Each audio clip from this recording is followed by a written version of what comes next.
I'm here in the center of our award-winning Outdoor Discovery Center, which is a 10,000 square meter area of forest which is being slowly restored. Many schools have forest schools. We have a tropical forest school.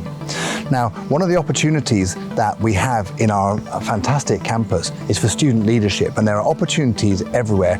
And this one is a key area where students have been able to demonstrate their leadership and their commitment to sustainability initiatives.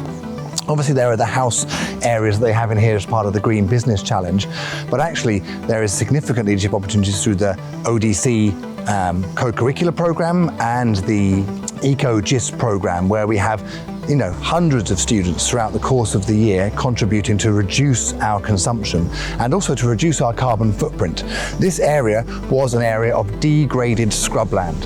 Okay? Using native species, the students are slowly reforesting this area. We've introduced stingless bees. We have camera traps. The biology department will come down and do their coursework here. The geography department will use this as part of their lessons. It's truly an area where we can see the campus and the curriculum being joined together to improve the capacity of the students and bring together our amazing community at this school.